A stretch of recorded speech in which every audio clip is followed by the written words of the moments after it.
You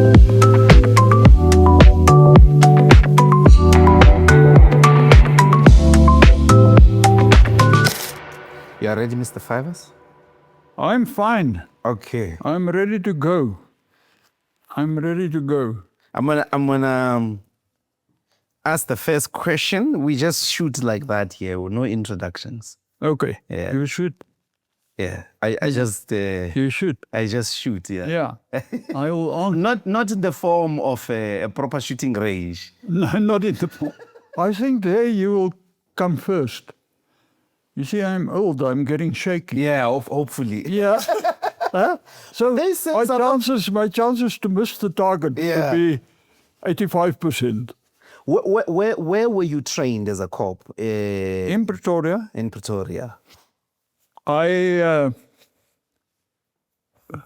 was, it's very interesting to note that Bloemfontein in the Free State is not far away from Brandfort, where Winnie was incarcerated. Now, Sonoli, once the Speaker of Parliament, Yes. also came from Bloemfontein. And he was telling me very interesting stories about Bloemfontein. He said, whilst the old special branch focused on Brandfort, because Winnie is from Brandfort, the ANC thought it will be a safe place to meet in Bloemfontein. So they always meet in Bloemfontein, where I was it was my hometown. And from there I went to the Free State University, where I studied, and from there I went to the police college here in Pretoria, not far away from Johannesburg, in Pretoria West, where I was trained. So I never worked for any other boss than the police service, straight from university to police service. And I was stationed in 3 cities in my life. And that is extraordinary, because normally police officers are going to about 20 destinations when they have a full career. I was in Bloemfontein as a student constable, then Bloemfontein, Mahlamba, and from there to Cape Town, back to Bloemfontein, and to Pretoria, where The capital city. Yeah, the capital city, and where police head office is. So I was quite young when they sent me to police head office. I was about 24. At that stage, a young captain. So that's where I started my career in the police service. Many people might not know of our audiences, the majority of which would have been born in the 90s, that you were the first police commissioner that was appointed by Nelson Mandela in 1995. So maybe we all wonder, because a lot of things get said about the security structures at the time. How did it come about that Madiba appointed you? Were you a compromise of the sunset clauses? I don't think I was a compromise.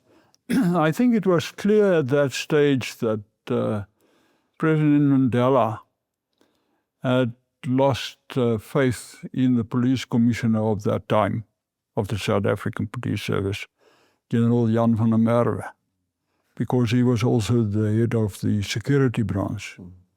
And a lot of allegations were made and are still being made, but were made before the Truth and Reconciliation Commission, and even before that, against the so-called special branch or what we knew, security police of that time. So I think what really happened, and I'm always joking, is that I was a general, and we had a year-end function at Brandfort, where the presidential house is for Mahlamba and Ndlopfu. There is a sports ground, a clubhouse, and we at this year-end function, just after Nelson Mandela was released from prison. And that afternoon we played cricket, because I was a fond cricket player and a number of my people working in the so-called inspectorate of that time, of the police. So it was, enthusiasts about cricket.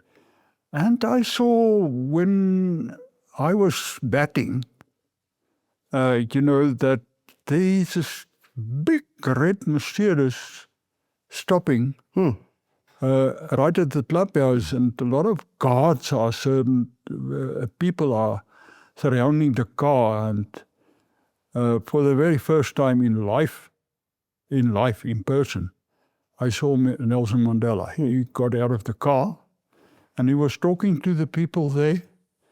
And later on, they brought him up to me. He told me afterwards, he asked, who's the commander? And he said, it's the man with the bat in his hand. And he came up to me and he met me for the first time.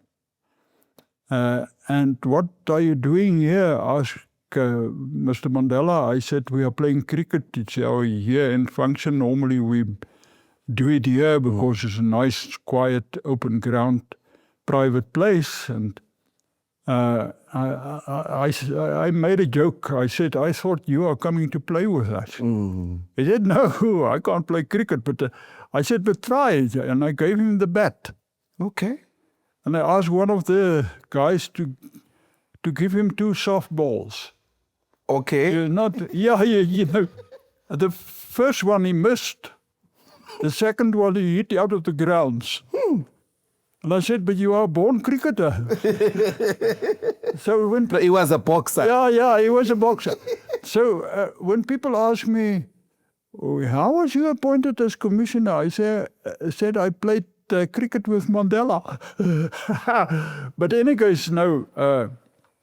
Doctor, you know what happened? I was for a period on a special advisory board for Sydney Mufamadi. But because that was the transitional period, you can recall there was a transitional government. President Mandela was not appointed yet. He was still awaiting, as a matter of fact, we were still awaiting the elections at that time. But later on, about 6 months, I believe, he approached people to hear from them who should be appointed. Who can he trust to be appointed as the new police commissioner? And he spoke to 2 persons, and later on he confirmed that he also spoke to Sydney Mufamadi. But in any case, initially he spoke to Richard Goldstone. He was a judge. He led the Goldstone Commission. And he spoke to Neil Barnard, who was at that time well known to Mandela because he was at National Intelligence, and he visited Mr. Mandela at Robben Island and later on at Victor Verster.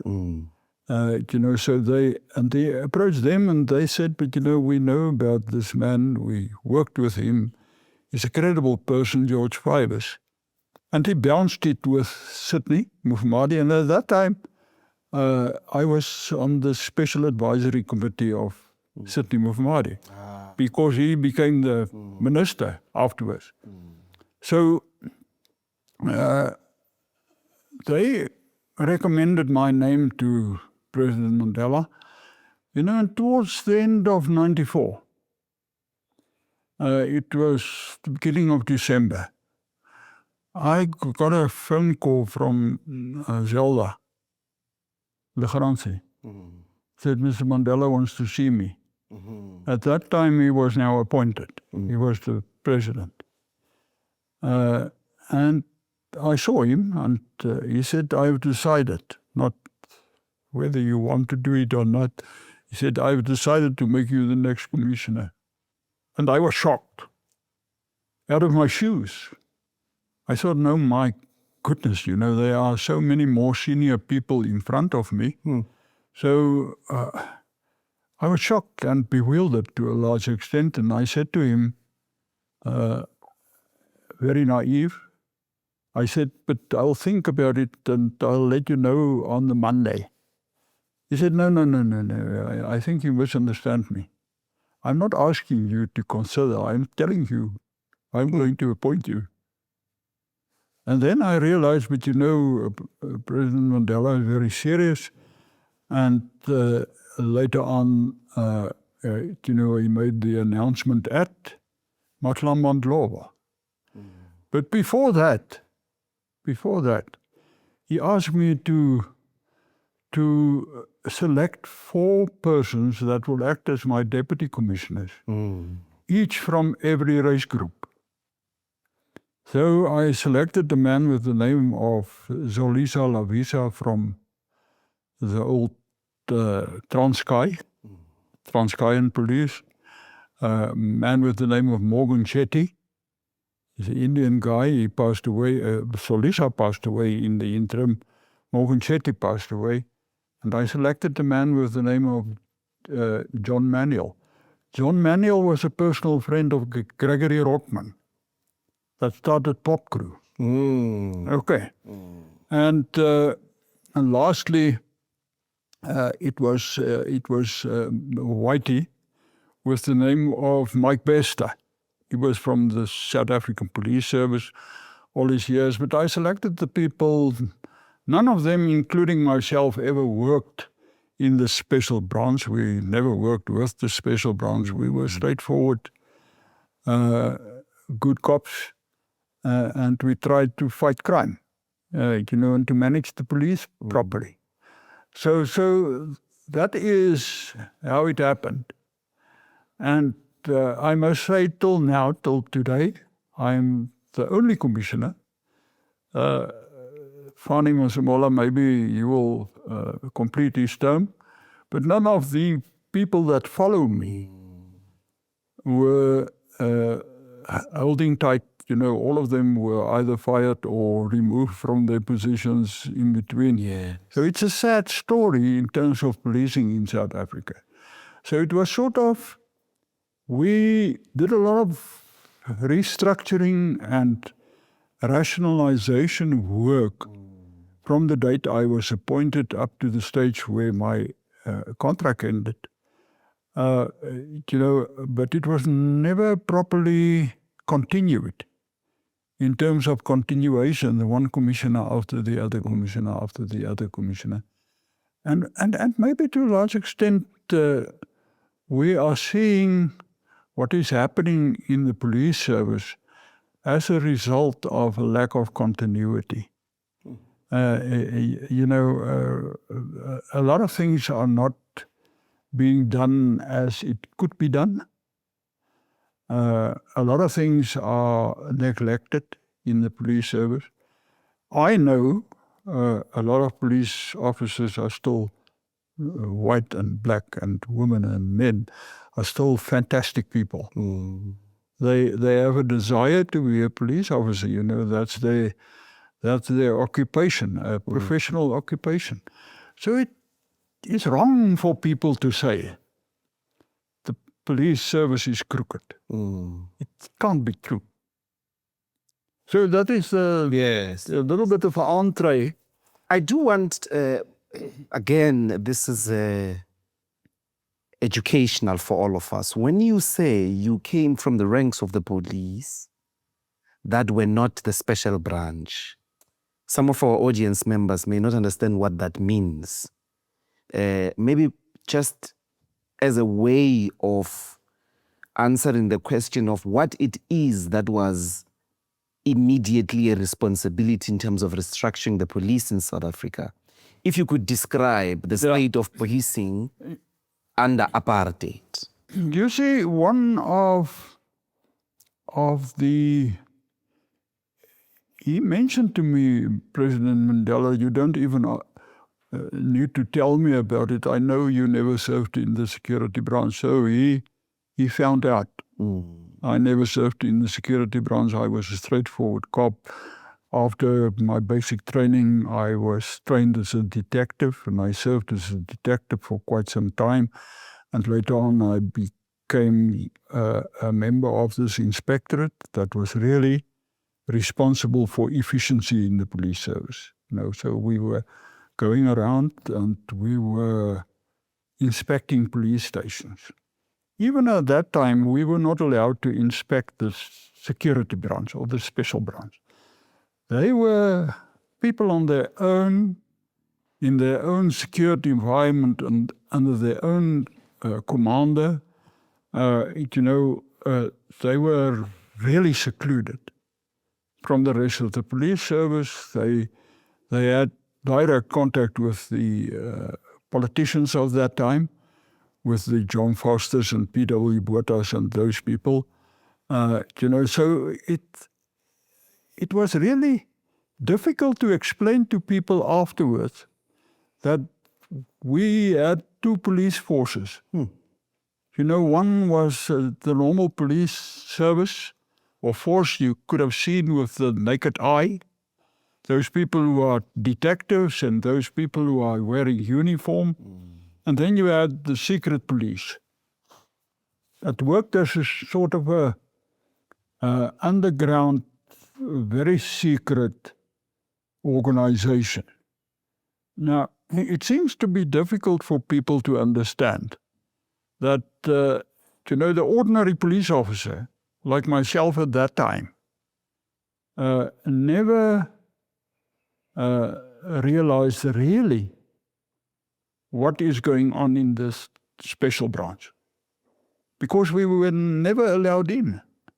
Even when I was the head of the inspectorate, we were never allowed into the security branch to go and inspect basic things. They had their own inspectorate. They inspect their own things. They worked out of the police budget because they were members of the police service. They were paid by the police. But their daily operational fees mostly came out of the secret fund. Is this where Flag Plus would have been That is where operated? Flag Plus started, and a number of other places. They are like... they're not the only people that are doing that. Even today, crime intelligence have safe houses and whatever the case may be from where they are operating special projects. Not crime, but crime, not politics, but crime-related projects. So in that time, there were many properties like Vlakplaas. Safe houses and whatever, from where the security police worked. They did their own thing on their own basis. So when you ask me, when I took over, what was done in terms of rationalization. So when I took over in 95, the beginning of 95, there were 11 police forces. The physically 11 police forces with their own infrastructure, their own buildings, their own financial administration systems, etc., their own logistical systems. They were separate police, and they were coming out of the TBVC and self-governing territories like the old Transkeian, etc. So those 11 had to be amalgamated into one. That was one of my major task. To take the 11, to make them one. To dismantle the security police service. The special branch. Yeah, to dismantle it. And to do something with it that can serve the purpose of crime fighting. And it's there where we started with the principle of you need a crime intelligence service. So a number of those people from the old security branch were accommodated, on the basis of who wants to be accommodated, who is going to fall in line with the new vision mission of crime intelligence service. And we started from there, bit by bit, to build it. Now today we hear a lot of things about crime intelligence, corruption and whatever.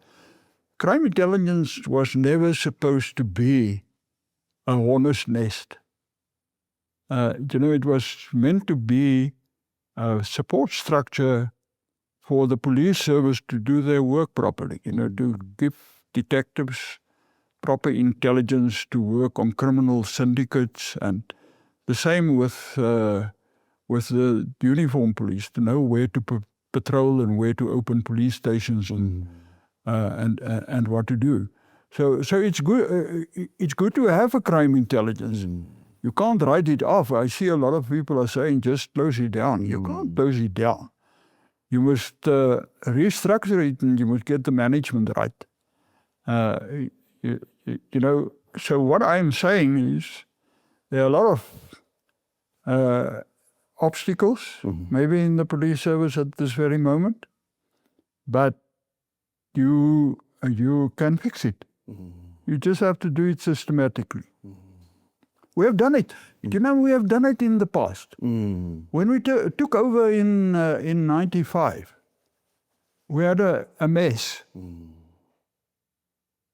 A real mess. Of people that were exposed before the Truth and Reconciliation Commission for atrocities and misdoings and whatever. And we fixed it. So I don't think we will sit with the mindset now, we can't do anything about the rotten spots in the police service. And I call it rotten spots. You can fix it. There must just be, and you must listen carefully, there must just be a political will. When I was a commissioner, I had a serious, strong political support from President Mandela and a number of other people. They were supporting me all the way. So that's maybe the difference between doing radical things with political support or trying to do radical things without political support. Before I come to the present, I do think this first period is interesting. I mean, I have seen several reports of the levels of crime. Essentially, South Africa was coming out of a civil war in the PWV, in the Midlands, Northern KwaZulu-Natal, a lot of political instability, massacres and all of that. And at the center, often the police was in the coal face of such activities. Maybe, Mr. Fivaz, just take us through, with Madiba, under that first term of office as the police commissioner, what would have been the major challenges that the police dealt with? You see what we... outside of restructuring and making a single police force. That is a good question. You see what we realized, and what I agreed totally with President Mandela, and he agreed totally with me, is that a police service is most probably the more important mechanism in your state machinery if you want to have a proper democracy. If you think about it, you have a constitution. one of the smartest constitutions in the world. You can test it to any other country. We have a very smart constitution providing for human rights, basic fundamental rights of people. And the constitution is saying two things. The state must protect you and the state must protect your property. You know, in the broadest possible terms. That's what the constitution is saying. And who is responsible to do that? Not the politicians. They can pass the laws and they can debate laws and they can debate all sorts of issues in Parliament. But the fact is the police service is the mechanism on the ground and fundamentally responsible to uphold the Constitution. So we agreed on that and we said we are going to structure the police service accordingly. So our police officers, we must recruit very neatly. We must know what we recruit psychometrically. It must be people that fits the job. We've done a lot of work. You know, at that time we developed the Public Order Policing Unit. They were riot squads. Public Order Policing Unit based on democratic policing. So, whereas in the past, you were, as a police force, supposed to police a march, now you are supposed to protect the marchers. You see, that's the difference between democracy and the old dispensation. So we started with this Public Order Policing Unit by selecting people psychometrically for the job. Mentally, you must be in a position to deal with crowds and the mentality of crowds. Secondly, you must be trained to do that. Thirdly, you must have the equipment to do it, the right equipment. Not lethal ammunition. You must have it as well. But your first round of defense will not be sharp point ammunition to shoot people, to mow them down, like in Venezuela. You don't kill people to get them under control. You know, there are other ways and means you must negotiate. If you think carefully, and you were young at that time, about what happened the first 5 years in South Africa. We never had one single violent march, but we had many marches. So what we did was a well-trained Public Order Policing Unit, sitting down with the demonstrators, whoever they are, making certain requirements in writing, signed by both parties, and the marshals of the marchers will be supposed to be taken or take accountability to make sure their people are doing it according to the agreement. So we did a lot of work on the caliber. We did a lot of work on training. We believed, you know, the functional literacy, you'll understand what I mean when I talk functional literacy. It's not the art to read and write, it's the art to do your job properly. You know, that we absolutely focused on. A police officer, wherever she or he serves, they must know what they do.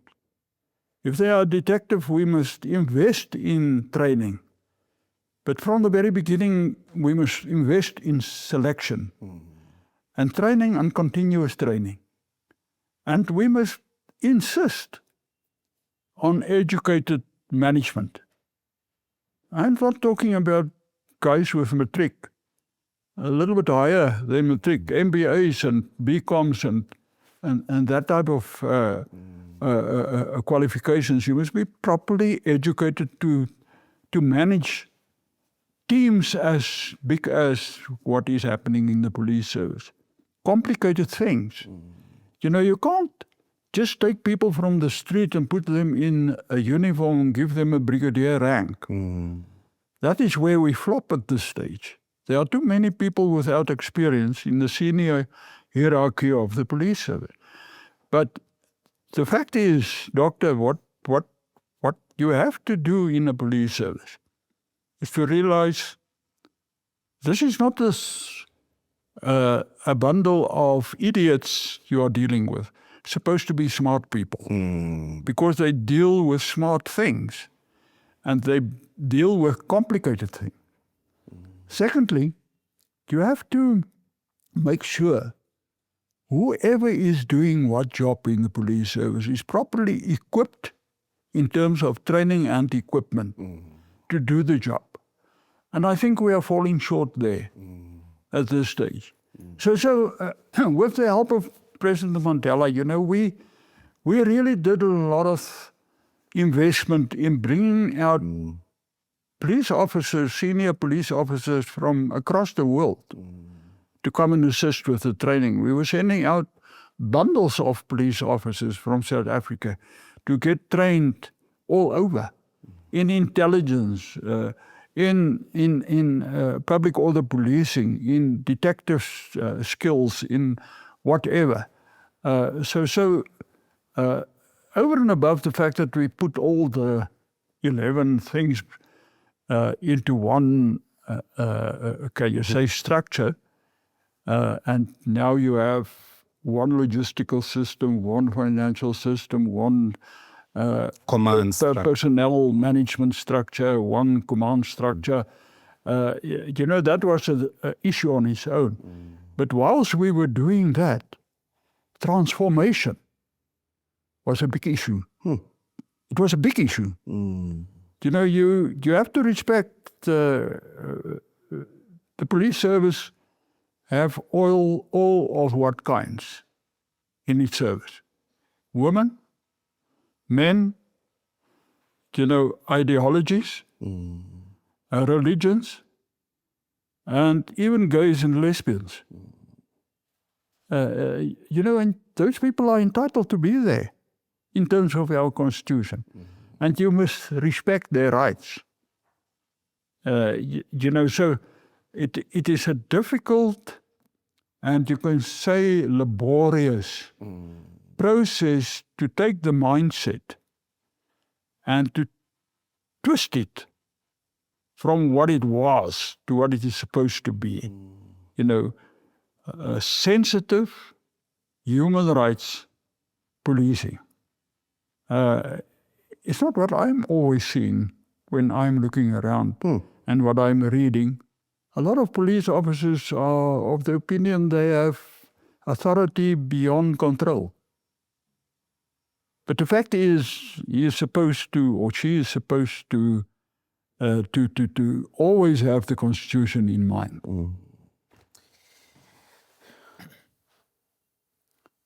I want to ask what happened in this process to all those murderers, the killing squad of the special branch, all those people whose job in the apartheid police was to hunt political activists, torture them, kill them, and all of that, which you described earlier as this family within the police force called the special branch.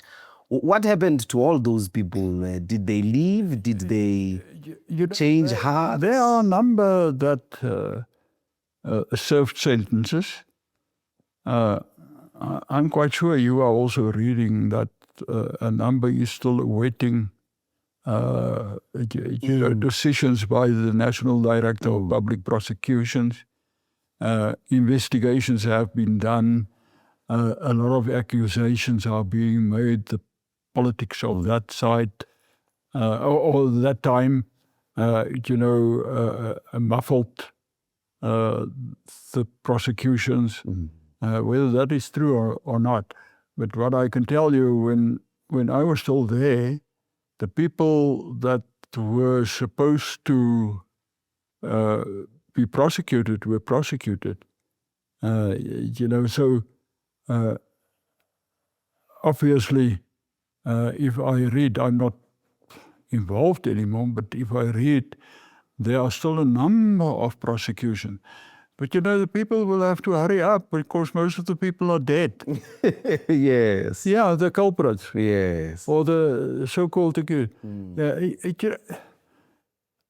I think the easy answer to your question is, a crime is a crime. And you are supposed to be prosecuted for a crime. If you commit a crime, you are supposed to be prosecuted. Now, the state machinery must make provision for that. I still have a private company. I'm not from day to day involved anymore in that, but the people are still working with complaints of the public, coming saying, we had a murder in our family, the police service is doing nothing about it. It's dragging, and it's dragging on now for years. They've stolen this, they've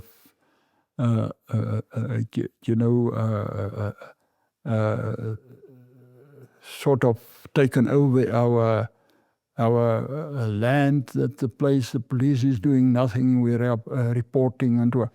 So the lackadaisiness of some police officers, I'm not saying all of them, because I made the point, they are good police officers and ethical police officers.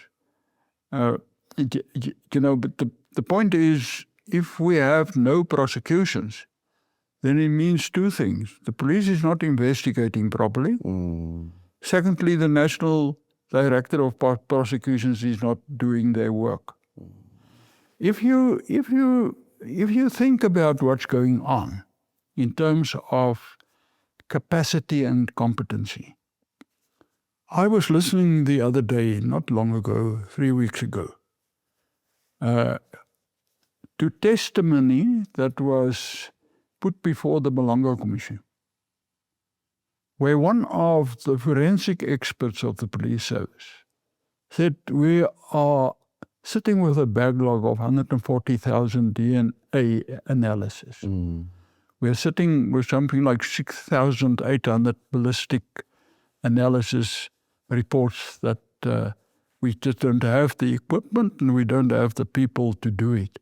Now, if you think about the consequences of this, there are 140,000 plus 8,000 police dockets lying somewhere that can't go to the court because there is no forensic report in it. So there are a lot of things we have to fix. Absolutely. And it's possible. I want to pursue this line because, Mr. Fivaz, you would remember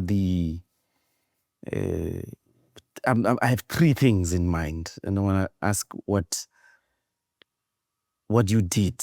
The first one was the violence in the Midlands, which went on up to 1997, 1998. Even during 1999 elections, there were still worries about a lot of political violence, as it were, in the Midlands in particular. That's the first one I want to ask about. Now, these chaps who used to commit atrocities, I read a book last year about this era of yours, that part of the people who cracked the Boeremag, and I want to hear that story, would have been former special branch members who went to infiltrate Boeremag and the right. I mean, they all ended in prison, obviously, but I want to hear that story about these chaps that yesterday were chasing political activists, and then today they somehow managed to say, we're going to take instructions from a democratic government, and we're going to infiltrate the people who want this regime to fall apart. That's the second one I wanted to ask you about. I'll remind you, the third one is cash in transit. It's a big thing even today in South Africa. But you would recall that Your cash in transit problem were former MK people. Collins Chauke. Colin Chauke, yeah. Yeah, he's may his soul rest in peace. Yeah. He is dead. He passed away, Colin. Now we can get there. Did you know Colin? Yeah, I met him once. Okay. Yeah, because he was my nightmare. You know, at one stage, but we'll get to Colin. Okay. Just remind me. We start with the Midlands. Yeah, you see what... if you go back into the history, not many people will still recall the name Leonard Gadu. Leonard was part of this in exile, and he was integrated in the police service. He was part of MK intelligence. Yeah. Yes. Yeah. A very smart guy I got to know. And we got along quite nicely, Leonard. Now, Leonard worked with me on a number of things, including Colin Chauke. Because at that time, Leonard was part of crime intelligence. He had a couple of guys from the old security police with him. You know, they served with him for a long time. Now, smart guys that supported him all the way. That is why I'm saying, you know, the mind of the human being is a very, very flexible thing. The one day you can do this, the next day, with the right inspiration, you can do quite the opposite. Okay. So one day Leonard came to me. Leonard saw me quite frequently. Yes. I had a lot of confidence in Leonard. He came to me, he said, why are the guys that works with him, and he mentioned the names, two whiteys, senior guys, his two most senior guys that reported to him were two old security branch people, and he trusted them with his life. He said the two guys introduced him to 6 whiteys, 6 white guys that were in the security branch of the police service for all the years. And they are willing to start working in terms of crime intelligence on the Boeremag and the right-winger activities. I said, but Leonard, that's impossible. You know, the people were doing quite the opposite a couple of months ago. Now you are telling me, can we trust? He said, I can vouch for them. I had meetings with them. They are quite willing. They said they are professional cops. They will do what their bosses are telling them to do. If the bosses are expecting him or them to focus on specific crime, they'll do it. And they started to focus. They came and see me at home because I was not comfortable. And for one or other reason, I remained sort of hesitant. But in any case, Leonard reported to me frequently on progress. And he said, no, there's nothing wrong. It's working. It's working. Those people are they are, as a matter of fact, infiltrated. Because they are white, it's white Boeremag. You are not going to infiltrate black people. You have to use white people. Okay. And they were responsible for the first arrests in the Boeremag trials, as you know it now. You know, the Tempe break-ins, where they stole a lot of firearms from the army. The murdering of 2 soldiers in the process of breaking in. They were caught on site and they killed the 2 people and they threw them into a river. You know, the other activities of the Boeremag. So those people worked till the end of my career. I don't know what happened to them. Very passionately on adversaries of the state. And they were very successful. Unfortunately, as you know, in between, Leonard died in a motor car crash. Yes. But they continued to work with the two whiteys that I was telling you about that reported to Leonard. Yeah, and I think they are now old. Maybe they are all retired, but they switched from day to night in terms of, I think it was most probably a guilty mind. But it worked. They wanted to atone. Yeah. But it worked. I mean, the Boeremag really wanted to collapse. Their special target was Madiba. I remember one of the instances laid out related to Madiba was supposed to go open a school somewhere in Limpopo. Yeah. And because he felt a bit bad, he took a helicopter instead of driving. Yeah. But had he driven, the chaps would they'd set up bombs along the road he was going to pass in and all of that. So the Boeremag was a really serious right-wing group. And you are telling me the special branch members are the ones that neutralized the Boeremag. And the old special branch men, they were responsible for the cracking of that case. I can tell you now. But you know what? You talked to about they were after Mandela for one reason. For one reason. They knew, those people, if they kill Mandela, the country will burn. Yes. They know that the quickest way of starting a revolution in South Africa at that time was to kill Mandela. That is why they were after. We had a lot of life-threatening situations around Mandela. And Mandela was not always playing the game. He was.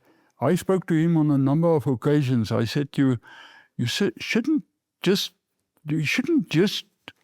decide you want to greet that person in the crowd. You just get all the crazy, you're playing cricket with escorting him in a direction, and then he breaks away and he greets somebody in the crowd. And on many occasions he said to me, but I'm not supposed to be the enemy. I'm supposed to be the popular choice of the nation. I said, that's what you know and that's what I know. The right-wingers don't know that. And they know it, maybe. And they are going to take advantage of that, because if they kill you, I can tell you now, I told him on many occasions, if they kill you, I wouldn't be able to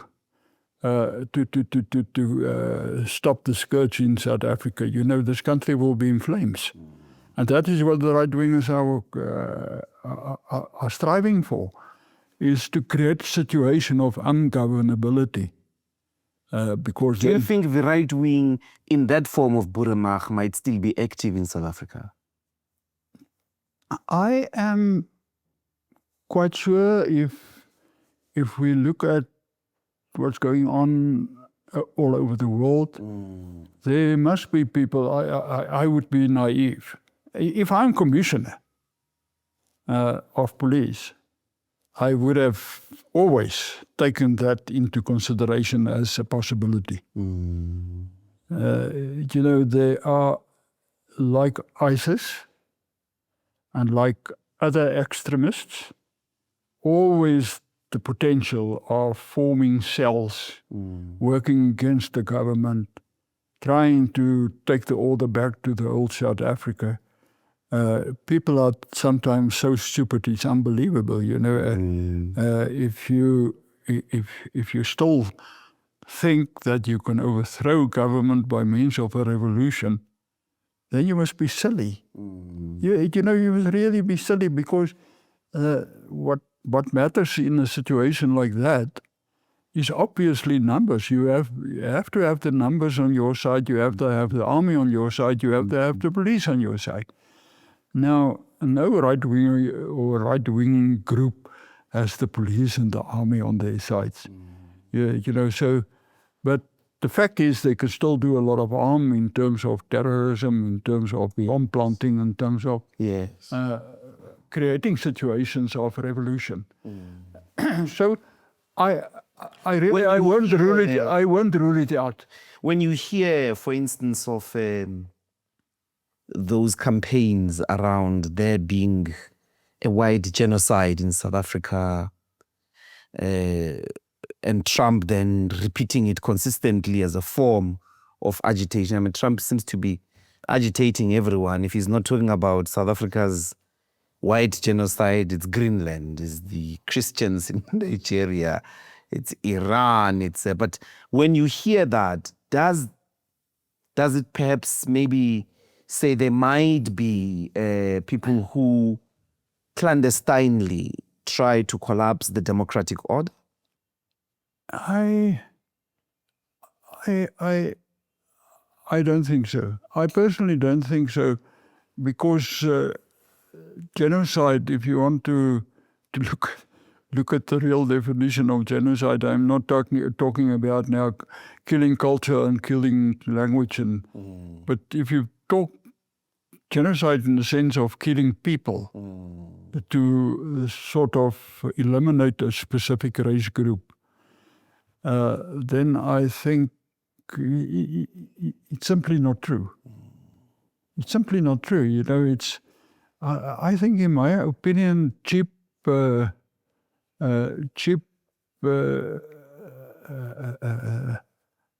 journalism and cheap politics.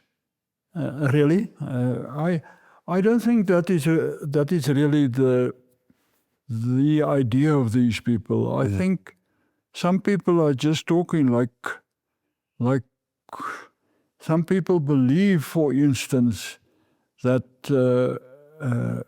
in KZN, for instance, at my time, because I'm a Zulu, I have to be eliminated. And there was a Zulu genocide. They believed it. I had a chat one day with the late king. And he said to me, but the people are trying to remove the Zulu from society. I said, no, I don't think so. I think it's a dangerous way to interpret what's going on. If you have differences in politics, it's not to say there are many Zulus. I told him there are many Zulus that are voting for the ANC, and vice versa.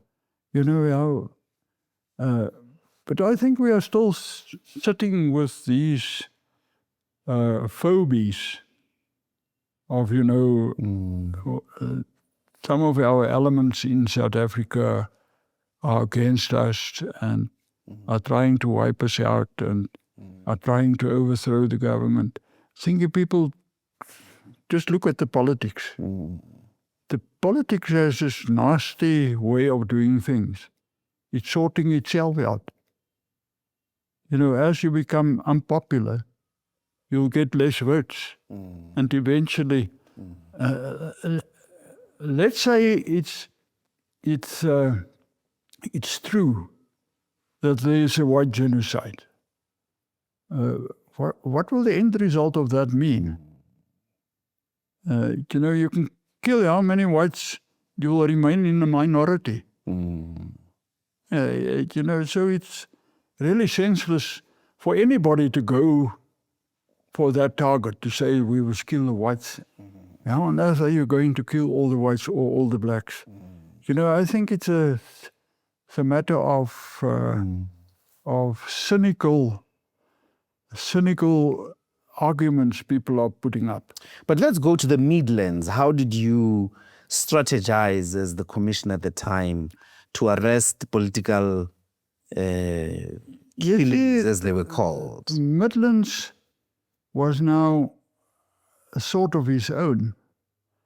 There, once again, the police service was heavily involved, and the majority of police officers were pro-Inkatha Freedom Party. You know, so what I did, and you have the authority in the Act. You can close and you can open police stations. So I closed a couple of police stations and I transferred the police officers where the hotspots were. And I put up interim police stations outside the town where people can go and complain if they want to complain, with people that I sent from Pretoria to man the stations. You know, and it was within 6 months we stopped the carnage and the killings of families. So the police were embedded in the carnage. That's why you had to do that strategy of closing transfers. Yeah. Because they were not dealing with the murders. Yeah, exactly. Exactly. And the police service was in cahoots with people like Sifiso Nkabinde. You can still remember Sifiso Nkabinde was a taxi warlord at KZN, and he was to a large extent responsible for many of those killings. He was killed himself. The man who lives by the sword shall die by the sword. He was killed eventually. Okay. But I see it slowly coming back. Yeah, you know, sporadically I am seeing that families are being wiped out. You know, in my years we had Shoba Shobane. Shoba Shobane was absolutely ugly. It was in the time of Mr. Mbeki. He just took over from Madiba. And it happened that December. Yes. And it was pure in political nature, you know, the whole thing. But it was ugly. What I can say, fortunately, we were in a position to put the lid on and to stop the senseless killings. And I got some night rest, because you know what would have happened that time. 3 o'clock in the morning, my telephone will scream, and when I answer, is Madiba. He said, "George, what happened in Melmoth?" I said, "What, Mr. President?" He said, "No, are you not aware that the Ndlopfu family has been wiped out?" I said, "No, I'm not. It's the first thing I hear." "Where are you hearing?" He said, "I hear from Becky Kulle." I said, "But instead of phoning me, he's phoning you. Why is he not phoning me?" "But just wait." Then I phoned the provincial commissioner that time of the night. He said, "No, there's not something like that." Then within 30 minutes, he'll come back, he'll say, "Oh my God, it happened." Yeah. So Madiba got the message before I got it. So it was an ugly period, you know, but we put it under control to a large extent. Okay. And the final one is the cash in transit and your favorite. Yeah, you see what cash in transit with Colin Chauke was a nightmare. You know, because MK was involved, we knew that. They were highly organized, well trained, and what we did to stop it to a large extent and to identify the people, it was in the time of Mandela. He was very concerned about it. He said it creates the impression that the government can't manage the country, can't manage crime, because it's happening in broad daylight.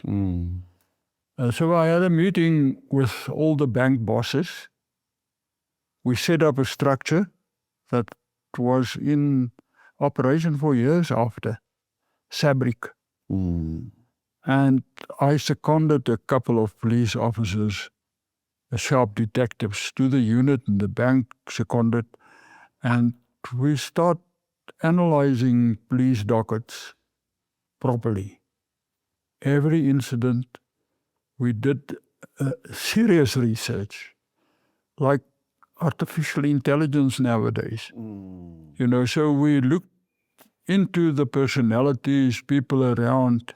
At that time, it wasn't possible really to trace cell phones. But what we could have done, we've done. We listened to conversations because Nia had that capability at that time. So eventually we identified the syndicates. And we closed down on the syndicates. And the man that was always one step ahead, and I still believe it's because he had insight in the police service. Yeah. Because now MK, Colin, and integration of a number of MK people in the police service. So I don't want to mention names. But between Leonard and myself, we agreed on one specific person that was integrated in the crime intelligence environment, a senior guy from MK that worked with Colin. But eventually we got hold of Colin. But that was not after many sleepless nights. Because Madiba gave me hell on Colin. He was on my neck. On Colin's phone? Yeah. Colin. If the chap has passed on, aren't you at liberty to give the name as to who Colin could have been working with from crime intelligence? The man that I'm talking about is still serving. So I don't want to mention the name, but he had his inside information like that. Like Mahlamba. Yeah. You see, Colin also had a couple of people in his pocket. Like that. Yeah. These chaps that are in charge of the police now, did you work with any of them? Masemula, Mkwanazi, Sibia? Sibia, I worked with not very closely, but I heard a lot of stories about Sibia. I can't vouch on it because it's only stories, not good stories. Fani, Masemola, I was on a committee selected by President Ramaphosa to advise him on an appointment. The committee served under Sitting of Mahdi. Yes. Not long back. And from the candidates we assessed and had interviews with, because we had interviews with every one of them, Fani was by far the best, so we recommended Fani. I was very comfortable with Fani because he's coming from my days. And he was always a good cop. I never got the impression, and still today, I'm not of the opinion he's a crook. But are you of the opinion that Sibia might be a crook? I can't say that. I don't know him that well. I see. What I can say, I know Ndlopfu, Lucky Nkwamazi from my days. He was a youngster, but he was always, I must tell you, the times I saw him, he was such a disciplined police officer. Punctual, neat, straightforward, underwent all the training possible to become a good public order policing man. He was in public order policing. He's a parachutist, well-trained. He got intelligence training. I have only good words for Ndlopfu. So I think, obviously, none of us can vouch for everything he is saying. You know, I was not a personal witness, but many of the things he is saying, he is properly substantiated. You know, so I think in terms of the overweight of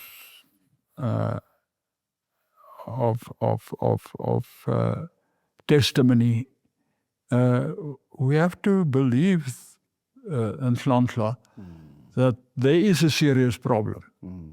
Not only in the police service, but in the Department of Justice. You had the support, Mr. Fivaz.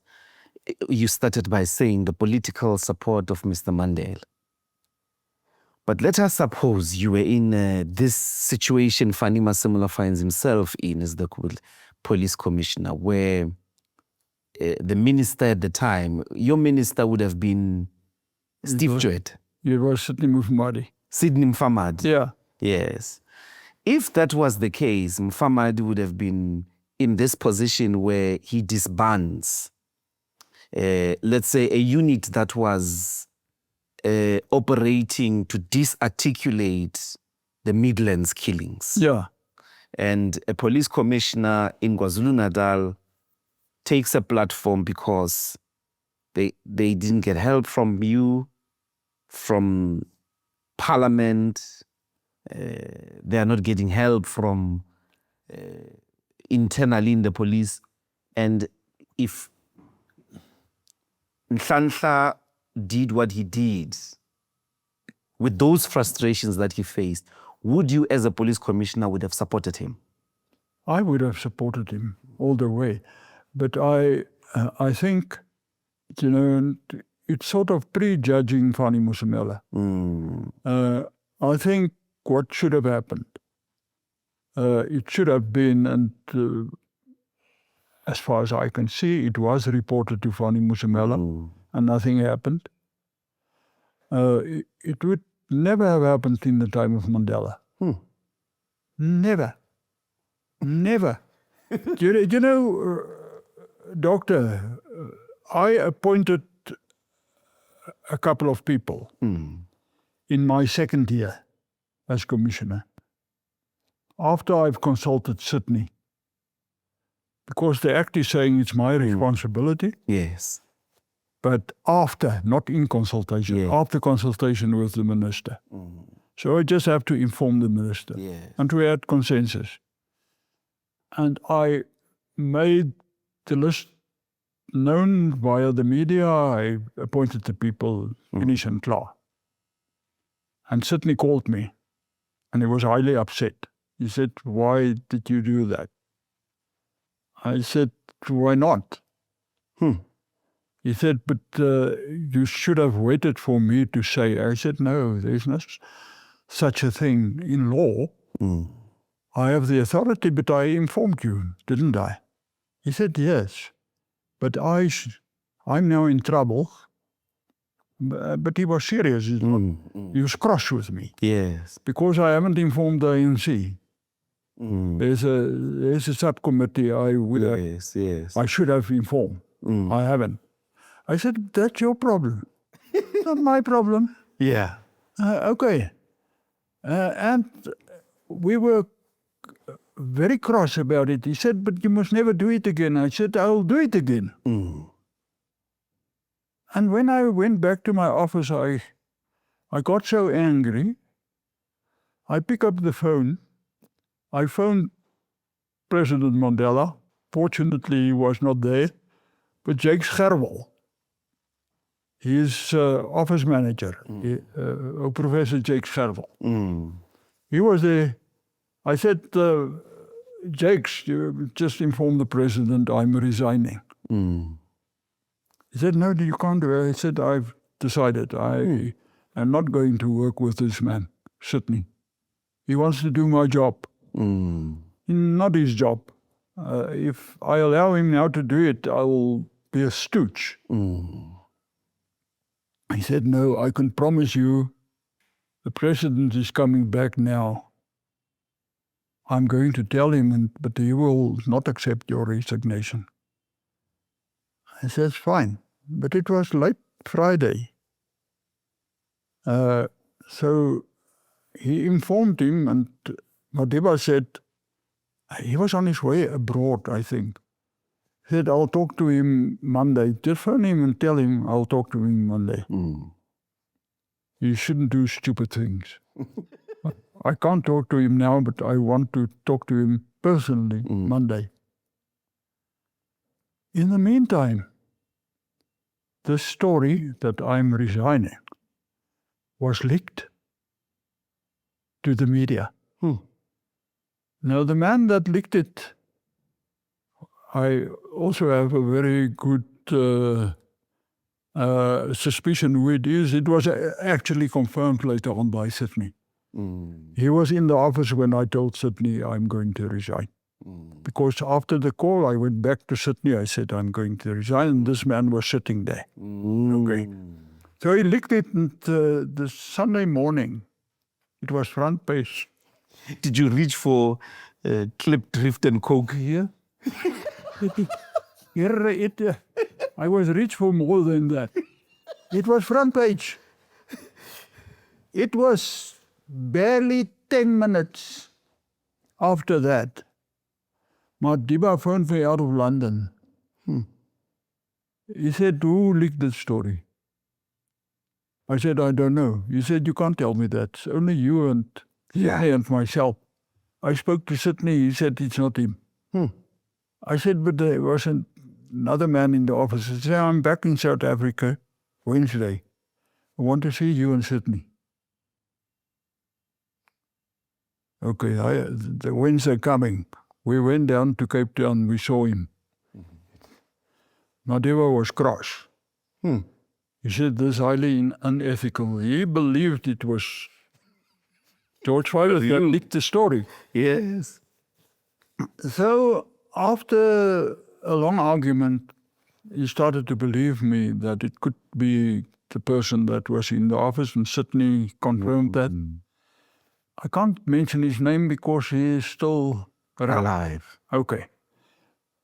But in any case, Madiba asked Sydney,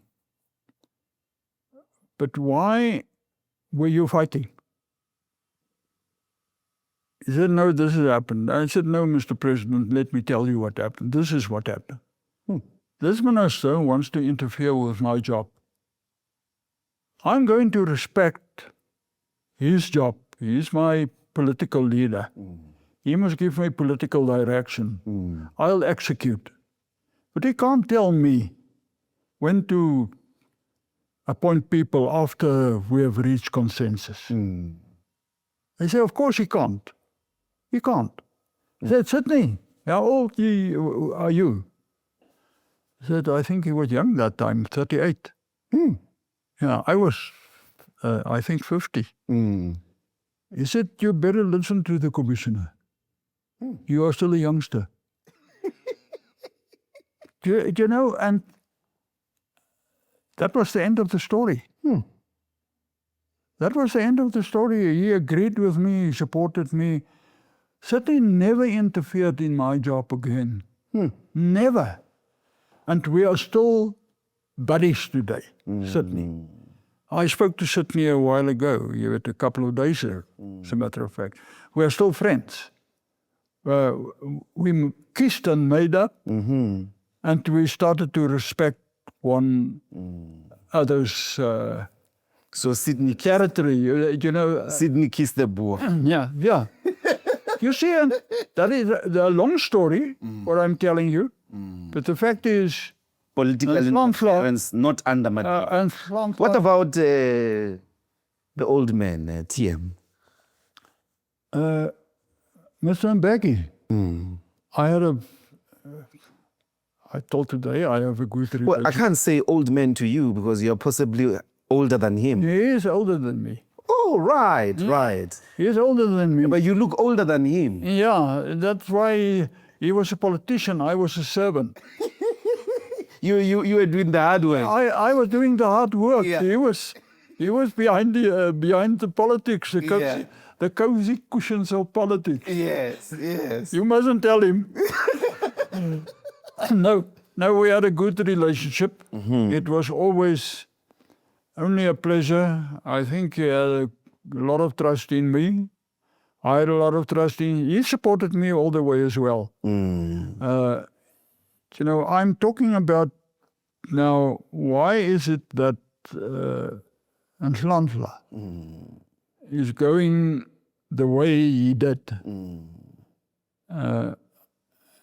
He never had the right political support. And without hesitation, his commissioner that is now serving should have supported him better. That's my point. Because once again, the minister is not entitled to close units and to open units. It's not an authority of the minister. It's an authority of the commissioner to do that. So if it's true that he decided to close the unit with the cooperation of Married Haas, then he was wrong. Did O'Sullivan ever trouble you? Who's that? O'Sullivan. O'Sullivan. I saw him threaten members of parliament. He's a name dropper. He pretends to know George Fivas. He doesn't know George Fivas. Because I don't know him. I know him from one meeting. When I ended my contract, there was some news articles in Ireland that the United Nations are going to appoint me as interim commissioner in Ireland, which never happened because I refused to go. I rejected the offer. But it became known to him because he's an Irishman. Okay. He phoned my office and by means of a lie, he got an appointment with me. He said he wants to give me very important information. Now at that time he was in charge of the security of AXA, the airports company. So I said, no, the man can. He came, very first time I met him.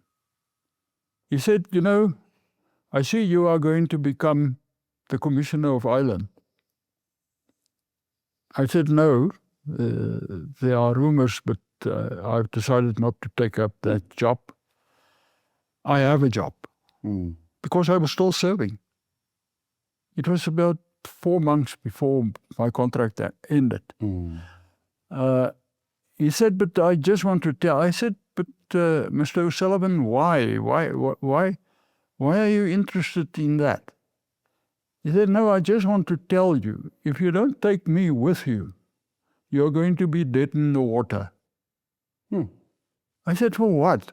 He said, those people in Ireland will never accept you if I'm not going with you. I said, no, you don't have to worry to go with me because I'm not going. That's the last time I saw him. Maybe another time, if I can recall, in a lift, very briefly. Hello, Commissioner, he said to me, you see, I'm going to hang Jackie Chalebe. I said, no, the lift opened and I walked out.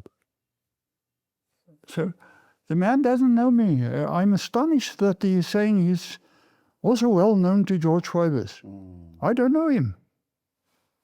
What I'm reading, he's pretending to be the big forensic expert in South Africa. I don't know from where. I don't know what his qualifications are. I don't know. I don't even know for who Paul O'Sullivan is working. I listened to some of the gossiping that he was also involved when we recommended Fanny Msemola to the president. He never was involved. He was not near our committee. So I don't know what he's talking about. I think he's a blatant name dropper. But to what end? What would he be seeking to achieve? I think he's seeking attention. He's seeking to create this impression. I'm the big police expert, which he's not. He's not a police expert, as far as I know. He worked for AXA. Yes, he was the head of airport security. But that doesn't make you a police expert. So I'm not quite sure whether, I don't know what the agenda of the man is. I'm seeing just, I told you about Ndlopfu and my views about Ndlopfu. Yes. I see he's now also spitting it out. Ndlopfu is a crook. And that is so far removed from how I know Ndlopfu. I really know the man, I think, better than he knows the man. But that's Paul O'Sullivan. I want to shift to Eskom in the last 10-15 minutes of our conversation. You were asked as well to do work of some investigatorial nature on Eskom. And I want to ask a very direct question about the energy problems of Eskom. Was there in any way a form of deliberate incapacitation of energy provision for the benefit of either private businesses, working in cahoots with politicians who just put Eskom in those problems in order to make some form of money? You see, absolutely positive. We did an intelligence gathering exercise for Eskom, but not really with the money of Eskom. We were paid by private sector, by Business Leadership South Africa. That is known, so we were paid by business people. And I gave all the information to the Special Investigation Unit, and they were satisfied. It was straightforward to determine why is it that there is so much sabotage of the system in Eskom. And we uncovered two things. That is the manipulation of tenders to a huge scale, from the supply of coal to the supply of diesel to the supply of spare parts for generators and for boilers and whatever the case may be, and conveyor belts and what, to toilet paper. So huge racket. Now, who's behind this racket? We uncovered a couple of syndicates that are working with Eskom employees to manipulate and to cook the books and to generate money. There were politicians involved. Their names were mentioned in our report. The one passed away. I don't want to mention names now, because that's inappropriate. It was supposed to be a very confidential. Was this report submitted, as you say, to the SIU? Yeah, it was submitted to the Hawks and the SIU. It does. You see what happened, and people are now hiding behind the truth.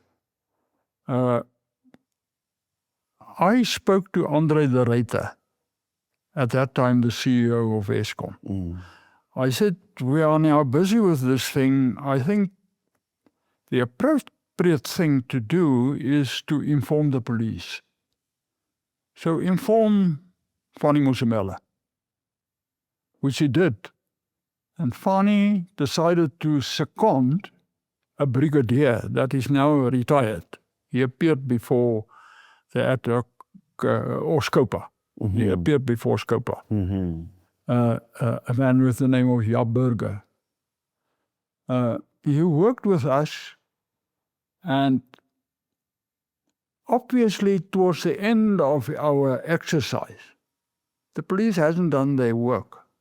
Because what they were supposed to do, we gather the intelligence, we pass it on to them, and then they convert it into evidence. You see, so doing that, trying to finger very specific individuals and build criminal cases against them. They haven't done that.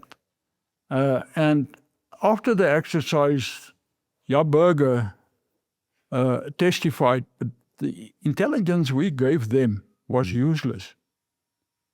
But it was different what Andy Mutibe from the SIU and Godfrey Lebia from the police Hawks told me. They said it's good intelligence, we are going to take it forward. And they gave it to special investigators, and most probably they are still busy with it. But you know, what is very funny about this whole exercise? Everybody was against the fact that a private company is now gathering intelligence on Eskom. Okay. About a month ago, a tender was published where Eskom is asking private companies to tender for intelligence work, exactly what we have done in Eskom, as an open project. But are some of these politicians highly placed in the cabinet? You don't have to tell me the name. Yeah, they are. There are people in this cabinet who were part of Eskom sabotage. In this cabinet. And is the president aware of these allegations? Is the president aware? Yeah, he is. You know, the media, when they write, Mr. Fivaz, they will say there are allegations against Mr. They don't say you are guilty. No. Can't you use that language for me and say there are serious allegations pointing at cabinet member X, Y? No, I'm not going to mention names. Okay. I'm not going. Was the report classified? But the report, and my conversations with the Hawks and the SIU, we have clarity about who are the people, and you know, people are dying. Because we are getting old. What I want to tell you, I informed Praveen Gordon in detail. As a matter of fact, I gave him a document, you know, with our main findings, with the names in it, of all the people. He promised me he will discuss it with the president. He came back to me later on. He said he discussed it with the president. So that is why I'm saying people are hiding behind the truth. It was duly reported.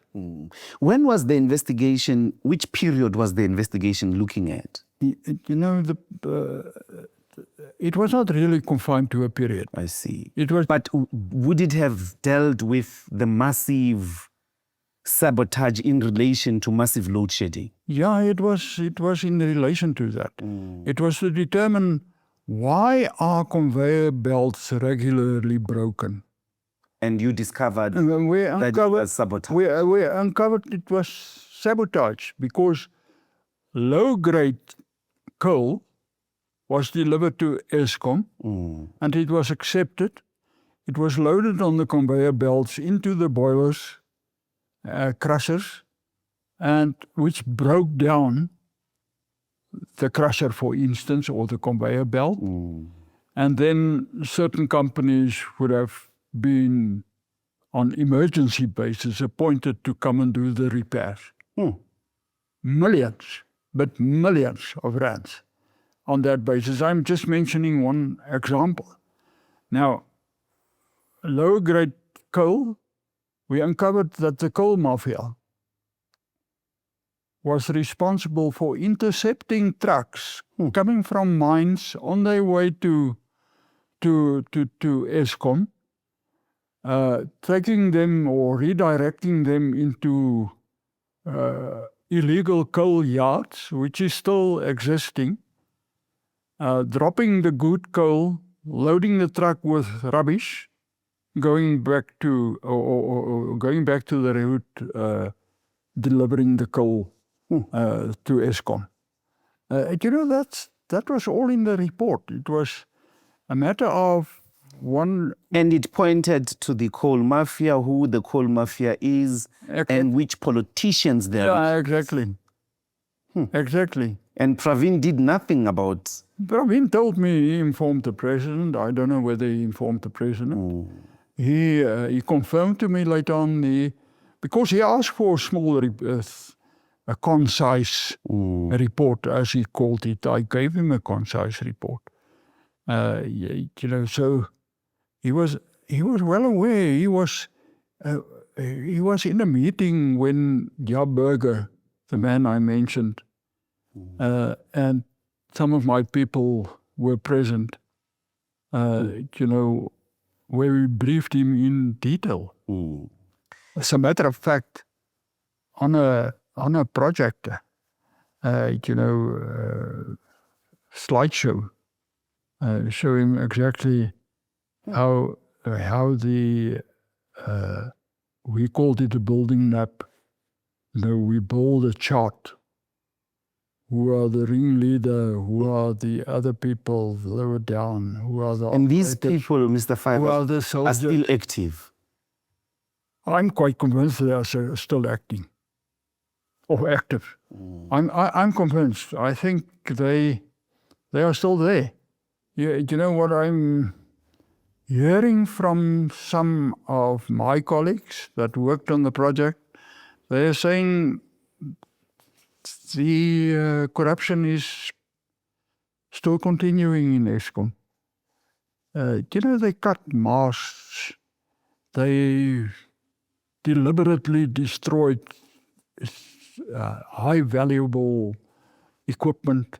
They ordered equipment for stuff that is not broken, that are so-called replaced and have to be replaced. That was the only thing that remained. We as a private company can't confiscate documents. So that's why I said the police must get on board so that we can apply for Section 205 warrants so that we can go and take the documentation from Eskom. It was never done. And when the popo hit the fan, at the beginning of, or at the end of the project, most of the documentation was not available because I was in contact with Godfrey de Beer, the chief of the Hawks. Thank you so much, Mr. Fivas. Do you want to say something about the appointment of the new police commissioner? I mean, the NPA head. Do you think I must tell you, I don't know him so well. What I experienced during this Eskom investigation from his side is a very objective guy. I have faith in him. I think he's the right man.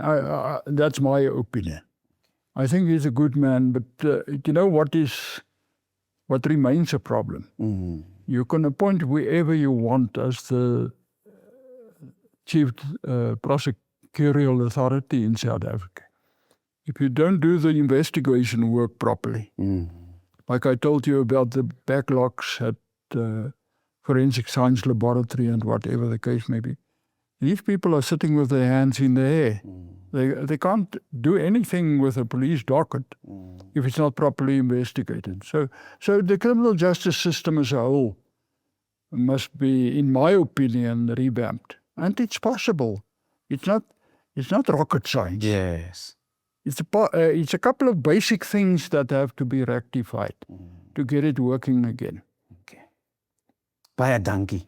Okay, kia leboga. Ek kan nie mooi Afrikaans praat nie, maar I'm very, very happy. Ja, but you are... Bly, ek's baie bly. Ja. Baie dankie. Ja. I mean, it looks like you're a cricket buddy of Madiba. Yeah, I never got to sit with Madiba like this. Yeah, that's it. Yeah, that was my dad. He was my dad, fortunately for me.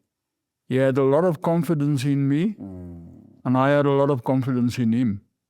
So that's why we have succeeded to do the job properly. And I'm just hoping, before Fanny Musamela, I one day spoke to Setole, Kethla Setole. Yes. And I said, Kethla, you're not looking well in terms of performance. He said, but it's the politics. I said, but why the politics? He said, no, the ministers are interfering in my job. I can't do my job. I said, but you must stop it. And I told him the story about myself and Sydney. Yes. There must be consensus between the minister and the police commissioner not to interfere with police operational issues and to support the commissioner.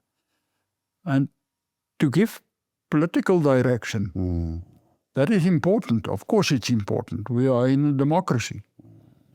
But in my opinion, there is just too much political interference in the day-to-day work of the police service. People that are being appointed on the instruction of politicians, promoted on the instruction of politicians, and that type of thing. That is poisoning the police service, I think. Yeah, okay, just to say thank you for your time as well. Thank you. Thank you. Dankie by die tyd van jy. Okay.